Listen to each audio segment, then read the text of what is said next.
I was just about to hit record when you fucking started hacking. I was like, know. I'm gonna let her finish. I was like, I'm well, gonna let her finish. She cleared her throat. I can clear my throat. Get one of those big like breaths in. Oh man. Gosh, Steph and I were just talking about how we think we're gonna record a new intro, and then we both were like, I don't know why it's so hard. We have conversations so well all the time. I just wish somebody would record us when we didn't know, and it would feel way more natural. But like the second I know that, like, it's weird because I know someone's gonna listen to this, but I don't feel nervous now. But right. Oh my God, the thought I can't literally look at you. I can't. I cannot. Oh, Lordy. 61. Yes, episode 61. 61. And I don't know if we've directly addressed depression on this podcast. I don't know, but here we fucking go. What's funny is when I was thinking of this episode, all I could think of was the song "Hello, Darkness, My Old Friend." Yes. I'm to talk to you again. I was like, yeah, that's pretty valid. It's pretty valid. It. Literally it. And then all I could think about was Disturbed, Get Down with the Sickness. That too. That should literally be our fucking intro. Dude, and then just like, welcome to Mari and Steph's podcast. Actually, my friend Jordan was like, y'all should do for like your outro. She was like, you should do the instrumental for the next episode by Dr. Dre. And I was like, bitch, I'm here for that. I can do it on Spotify because you're allowed to. Do it. Hell fucking yeah, do it. Okay. Oh my God. Yes, Jordan. Thanks, Jordan. You're a real one. Love you. Okay. So this episode is near and dear to my heart as somebody who lives with this every day of her life. And I'm not joking about it, you guys. Like, I'm not. I'm dying now. Not like laughing it off, right? Yeah. Depression is very fucking real. And in the last episode, we talked about PTSD and like the verbiage of diagnoses, right? Mm-hmm. Because when you diagnose somebody with depression, it's not just depression. Right. It's major depressive disorder, which sounds terrifying. People have literally been like, what? I'm like, no, it's just the verbiage. Like it's scarier than it sounds, right? Yes. Depression can be anything from extreme irritability to not being able to leave your bed, to uncontrollable crying, to hating everything you used to love doing, to feeling hopeless, right? There's a lot of facets of depression. And I think we've talked before about kind of the overlap in a lot of different disorders, right? Like there's a lot of overlap between depression and anxiety and even ADHD, like difficulty concentrating, all three of them have it, right? Difficulty with sleep, all three of those diagnoses have it. Yeah. That's why it's important to not diagnose yourself based on the TikToks that you've been watching all day. Yes. Oh, so let me just put that out there. Please, somebody go back to that. I've seldom listened to it again. Please. The thing with depression is that if you allow your depression to kind of swallow you whole, you'll stay there, right? I'm living proof that I stayed there for a very long time. Even on medication, I stayed there because it was comfortable for me. Not that I wanted to feel how I felt or to function the way I functioned. I was just comfortable. And the thought of changing that was like, I don't think so. Like, maybe not. That seems hard. No, thank you. You know, it just seems like a lot of work. And it wasn't even that necessarily. It was just that I resigned to the fact that I was going to be angry all the time. Because again, for me, showing anger is much easier than showing sadness. For me, being pissed off and snapping about something is easier than sitting with my friend and crying about it. However, if I do sit with you and cry about it, you're a real one because I don't do that with a lot of people. So just throwing that out there. Hello, it's me. And I think when it comes to depression, I'm not going to place a judgment on this statement, but I also want people to know that this isn't me judging you, right? It is very easy to resign to your depression and allowing that to be a reason that you don't do stuff. Sure. Right? Yeah, absolutely. Somebody asked me one day, it was after a gang guidance and I don't remember what the topic was, but they said, has Bug ever seen you really depressed? And I was like, I mean, he's seen me in really bad moods. I said, but I have never allowed myself to not be a mom because of my depression. That's not an option for me, right? Where I just decide I'm going to stay locked in my room for 3 days and I'll just throw a cracker out every once in a while for him to eat. Like, that's not a bag of chips. Like, I won't do that. And I know that for some people that is a thing, right? Where they can't function, they can't parent, they can't go to work. You have to ask yourself though, is this how I want to continue to live? Right? Because there are a lot of options for you to change that. Whether it be talking to a therapist, asking family for help, getting on medication, right? There are a lot of options. The options don't stop just because you're you. Or like, well, that's not for me. Why?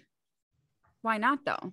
Right? But also sitting in your bed is not for you either. Absolutely. Like you not showering isn't for you either. You not brushing your teeth or taking care of yourself isn't like that's where I get very not that I'm not supportive with my clients. This is where I get very like, we're at a fork in the road. We're at a T and we're going to go one way or the other. You can keep doing the shit that you're doing right now. And I get that some of it doesn't feel like a choice, but very much so is, or we can start to try to do baby steps, take small little changes that are going to add up to something else. But you have to believe that you can. At one point in your life, you were doing those things. So you can go back to that.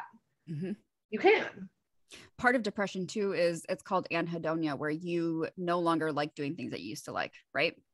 And for a lot of people, I'll hear the statement of like, oh, I used to love reading, or I loved sewing, or I loved playing video games or crocheting, and now I just hate it. And it's like, well, do you hate it? Or is it just that you don't have the energy, quote unquote, to do it? Here's the thing though.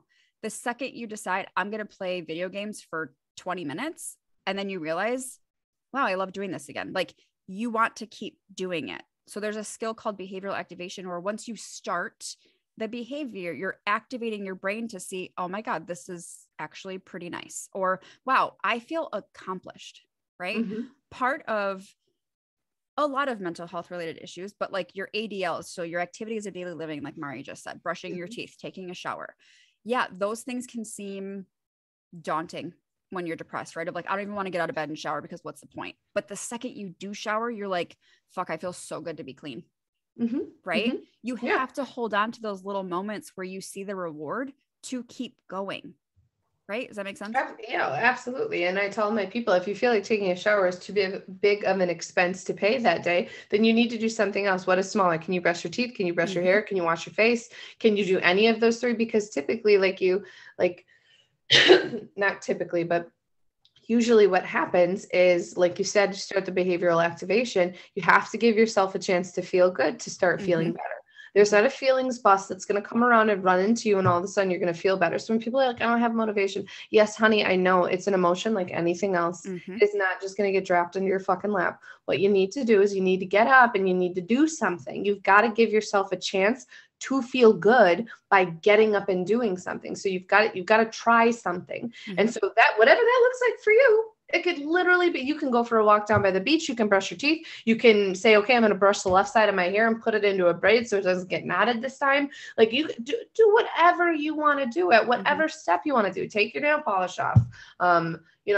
Take a bird seed bath rather than a bird bath rather than like a full blown shower, shave one leg, like do something. Anything is going to be better than nothing. Like, think about any time that you've been sick, for people who maybe don't suffer with depression. So giving an idea, think of any time that you've been sick. Maybe you go a couple of days without showering. You don't change your sheets. You can't really get out of bed. You can't do anything. And then that one day where it feels like you got a little bit of energy, you're like, okay, I'm going to shower, or I need to shower and brush my teeth. The end of that shower and brushing your teeth and potentially changing out of the pajamas that you've been in, you may be exhausted, but you can't deny that feeling of being like, man, I feel like a brand new bitch. I feel, you can't tell me nothing. I got clean hair. Like, the same goes, I just got back from traveling and like taking a shower in my own shower with all my shit that I fucking love and doing my whole routine. I was like, that shower was life-changing. I feel like a brand new person.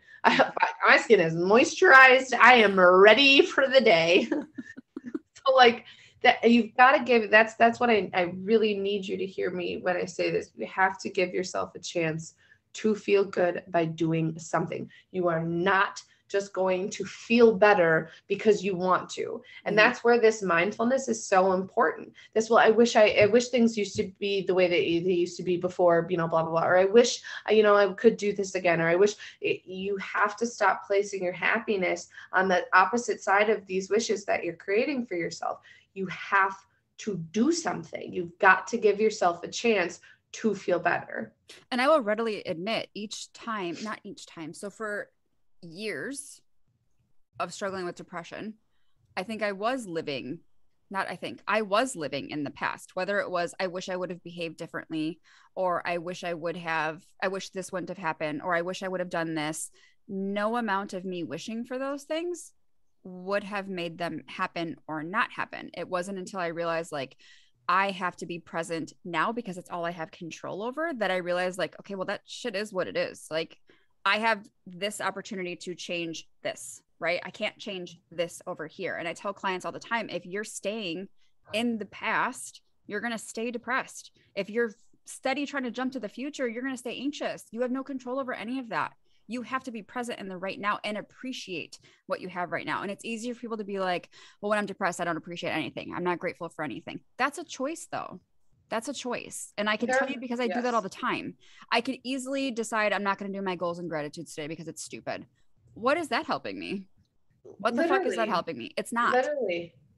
It's not helping anything. And like you said, it's a choice. It's a choice to recognize that there's nothing to be grateful for. Is there nothing to be grateful for? Or are you resigning to the fact that, well, I have depression and I feel like shit and I want to feel like shit? Yep. Sometimes that's okay. Sometimes you need to have that day where it's like, you know what? It's not going to fucking get better today. And I don't want to feel fucking better today because I'm upset. I'm sad. You know, I don't want this to have happened to me. Like, things are hard. You know, that's okay to have that day. The hope and the goal is that doesn't turn into then day after day, right? We do not allow these negative habits to continue to be negative habits that continue on. So like in the Atomic Habits book, when he talks about, you know, trying to break a negative habit or redo something, that it's, you get your reps in, right? And if you miss a day, it's understandable, shit happens, but then the next day you're back at it. And it's consistency. So when we're telling you to get up and do something, consistency, not effort. Consistency is key. So like I said, if you don't have the energy or feel like you can get up and take a shower, okay, brush your teeth. And then the next day, brush your hair. Maybe it's not going to be that big effort like the shower, but I promise you that you're setting those building blocks of being able to start feeling better and have that time for yourself. And it's also it's a bodily act of self-love, of showing yourself like, look, I fucking matter. I matter. I'm taking care of myself. And I've worked with plenty of clients who their depression shows up as like uncontrollable crying spells, right? And we would have multiple sessions week after week after week where each time they would cry. And then we got to a session where they didn't. And I'd be like, dude, like, you didn't cry today. And let me preface that by saying there's nothing wrong with crying, but if they're upset with the fact that like they can't quote unquote keep it together, and for one session they did, there's a sense of accomplishment and pride in that, because they're like, well, I was able to like talk about hard stuff and not get upset about it. Or I was able to recognize that I was really stuck on XYZ and that's why I was so upset. As far as coping skills goes, everybody's different, right? Yeah. Everybody's different. And here's the other caveat to that. There might be a day that for me, reading makes me feel so much better. And maybe the next day I'm like, yeah, my brain's too like out of it today. It just isn't working for me. That doesn't mean I'm going to throw my books away and be like, I'm fucking never reading again. Right. Music tends to always help me, but I will say if I'm like super depressed, I'll just listen to sad music, which that's not going to get me out of a sad mood. It's just going to perpetuate my sadness because I'm like, oh, I can relate to all of this sadness right now. And a lot of people think that is a helpful, it's not coping skill, but it really realistically isn't. You listening to things that are going to further the depression or sadness, it may feel like in that moment it's helping, but really it's just like a compulsion to anxiety of like, but if I just check this lock one more time, I'll feel better. No, you're just feeding into it. And so that's what you're feeding your brain. You have to look at the things that you're doing and taking around and seeing and listening to and viewing in around you and eating even. those things are what's feeding your body and your brain. And if you're not feeding your body and your brain what it desperately needs in that moment, so if you're sad, it desperately is needing to have some sort of joy or some sort of stability. If you're not feeding it that, and you're just feeding it the sadness again, and we're going to perpetuate this. You have to understand that you know, you have 60 to 120,000 thoughts a day. What is that internal ad campaign running? So if I'm listening to this sad ass fucking music and I'm sad, I am perpetuating that thought in my brain of like that, you know what, there really isn't anything to be happy about. I really am sad and depressed. I really blah, blah, blah, blah, blah. When in reality, it's just that things didn't go right that day. Well, and you mentioned like what you eat and what you take in, right? Think of also your sleep habits. If you're staying up till 3 a.m. every night and not getting restful sleep, like, do you think that you're going to feel better? I'm gonna tell you right now, you're not. Right? No, like regulating, as hard as it may be, regulating your sleep is the most important when it comes to your mental health. Sleep, like people really, I know that they don't want to hear this, but your basic needs, sleep, eating,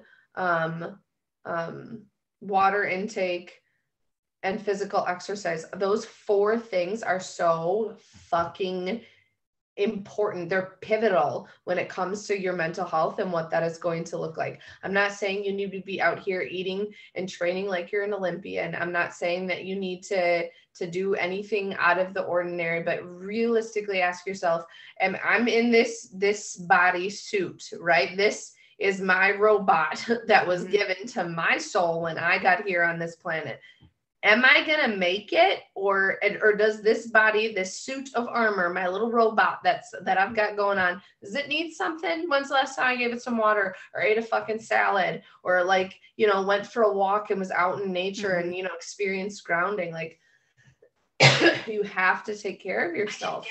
No one's talking to you, Siri. I feel like you've probably experienced this like I have, maybe not, but how many clients have come to you and been like, yeah, I went to the doctor and they just said to like drink water and exercise and get more sleep. And I'm so sick of hearing that. And then you have to be like, but do you do those things? Literally. Do you sleep? Are those part of your practices, or like, are you sleeping 4 hours a night and thinking that that's okay? Because it's not. It's not. And I'll be the first to admit it. That is the one thing that I struggle with, is getting solid sleep. Like I can be able to fall asleep, but then my body will wake. And if it goes on a cycle for like 3-4 days, I start feeling so emotionally unstable until it comes to a head. And I'm just sobbing, I'm crying, I can't get it together because I'm just so overwhelmed and tired. Every emotion feels so huge, when in reality, it's because I'm in that emotional mindset because I haven't been balanced. I haven't come back to that wise mind. The reasonable mind isn't clicking on like, bitch, you haven't slept. You haven't slept, honey. Of course you feel unstable because you are unstable right now. Physically, you're physically unstable. You need to go to bed. And think of how that's substantially exacerbated by having a baby. Yes. I was my gosh. terrified of postpartum depression, which is why I stayed medicated the whole time I was pregnant, because I was like, I am not trying to set myself up to fail. Keep me on this medication as long as it's safe for me and him. And I did need my medication increase after having him, because not getting adequate sleep literally made me feel like I was going insane. Yeah. To the point where I felt like I wasn't a good mom. I never had postpartum depression, but having predisposed depression made things hard. I still took care of him, obviously, but I did not take care of myself. Right. Because at that point I was like, I'm on the back burner now. Like, now he's my priority, which is true. He's an infant. I have to feed him every 2 hours, you know, like all the things, but taking care of myself was not on my radar for probably 1.5 years, to be honest. It is. I was just going to say, it's wild to really think about the things that you experience and like how it plays in. Like I think about people who've been maybe in like had major surgeries and then they've been in pain, so then use pain pills, and then their brain starts to think about like, well, I need these pain pills to survive, and like, and how that just really alters the course of somebody's life because of those small things that relate back to your physical body and like how much you need to take care of your body. Like it is so fucking important. I can't say it enough. I literally can't. But again, on top of taking care of your body, meeting those basic needs, being able to make sure that you're building in breaks or rest for yourself. Like I know I'm actually taking this to a completely different area now that I just said that, because something popped into my head that I want to call attention to. So if you are taking care of yourself, like physical health, in the sense of like I eat, I exercise, you know, I I do all these things. What I really then need you to understand is, like we said, well, so what are you feeding yourself then? So instead of the physical nature of what you're giving to your body, what are you emotionally giving to your body? Like, what are you fucking on Facebook or social media or news outlets? What are you taking in? That is where you realistically, like, you may not agree with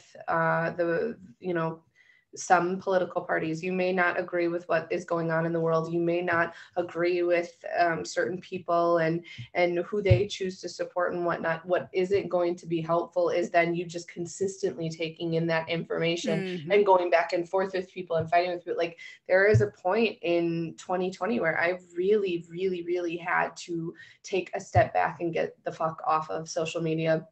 And I still haven't, like, I still don't post as much as I used to, just because I couldn't consistently be looking at shit that was so, like, in my soul, hurting me to my core, but understanding, like, I'm not going to be able to change this person's mind, nor is it my job to change this person's mind, nor do I have the energy that I want to expend to do that. So why am I going to sit here and argue back and forth with somebody? I just need to remove myself from that situation. You have to pay attention to what you're giving yourself. Like, you're sitting here watching CNN, Fox News, like fucking BBC or, World News Tonight or whatever the other fuck news channel stations that there are. Like, you're taking in just death and destruction constantly. This world is scary and a lot of shitty things are going on. But you know what? It's not being an ostrich. It's not putting your head in the sand and pretending like those things aren't happening. It's, I am choosing to focus on the positive things or the neutral things that are happening in this world versus death and destruction. Because you know what? There's nothing I can do about, human trafficking or child trafficking or, people being serial killers or things like that. There are certain things that I can do, and that's where I'm focusing my time, attention, and power. You have to pay attention to what you're feeding yourself, literally and figuratively. I was talking to a client about that, and I was like, here's the thing, dude, like, the shit that's happening in the world now is not new, but 30 to 40 years ago, it wasn't in your face every 2 fucking seconds. Yeah. To where everybody has this idea of, I need to be in the know 24/7. For fucking what? For what? No, you don't. For what? You can make the choice to not follow those things or to not read those things or to not be on social media. I'm sure people who aren't on social media are probably happier fucking people, to be honest. Like they literally are. And I feel like I'm happier because I'm not on TikTok. I feel like I'm happier because I don't post as much, because I don't pay attention. I'm happier because I'm choosing to focus my time and attention into things that make me feel good, like reading more or being up to date on my house chores and things like that. Like, those things, I feel productive. And when I feel productive, that's when I feel my best. I feel all the dopamine is released. I'm hijacking happiness chemicals. It's not like I'm doing what I'm supposed to be doing. It's that I feel better when my house is less cluttered. I feel better when I've physically moved my body. I feel better when I'm trying to learn new recipes or do new things for my body, because it's finding it's creativity, right? Instead of focusing on all these things. Do you think there wasn't war 30 years ago? You think there wasn't pandemics 30 years ago? Maybe not to this scale, but again, with the way that our world is moving and the more technology and travel and all of those things that we have, it's gonna spread faster. Things are going to, it just is. And people have always done terrible things. People have always done terrible things. Yeah. And if you're saying, well, Mari, like, if we turn a blind eye, then who's gonna think about it? Then pour your time and energy into becoming a cop or a detective or a forensic scientist or a Peace Corps volunteer or something like that. Pour your time and energy into something where you can see that you're making the difference versus just being like, oh, there's so much death and destruction and things aren't, everything sucks. And like, you have to pay attention to what you're giving yourself. Like, God, if that's the one fucking coping skill I can tell you about, that's what you need to do. Limit your fucking time taking in shit that is upsetting to you. I think when this episode airs, we can also post like a snippet or a part of the pleasurable activities for DBT, right? Where you give people these ideas of things to do. And sure, you can be like, that's not going to work for me. Okay, well, that's fine. Then that's a choice. Yes, that's a choice. That's a choice to sit here and say, well, those things aren't going to work for me. That's a fucking choice, dude. That is a fucking choice. And I don't want to hear about no, it's not a choice. I'm sad. Yes. 80% of this world is fucking sad. And I'm not saying that in the sense to be like, boo fucking who, move on. I'm saying that you're not fucking alone and you don't have to feel like this. How about you stop telling yourself that shit's not going to work and fucking try something? Yep. it doesn't have to be that way. And you can make it fun. You don't have to just look at a list of things on a piece of paper. I had literally people write on popsicle sticks these different pleasurable activities. They put them in a jar, and like once a week they pick one out and they have to do it, right? Like make it a game, make it fun, make it appealing. You know what I'm saying? And try something that is new. Sure. Like, so if you did used to love video games and it's just not bringing you that same, you know, like dopamine release or serotonin release, try something new. Maybe video games, you've just outgrown that. And so sure, then let's tackle what that is. That's fear of the unknown, of like, well, if this doesn't make me feel good anymore, then what is going to make me feel good? You know what? You're never going to find out what's going to make you feel good unless you start trying things. And I think that was huge, pivotal.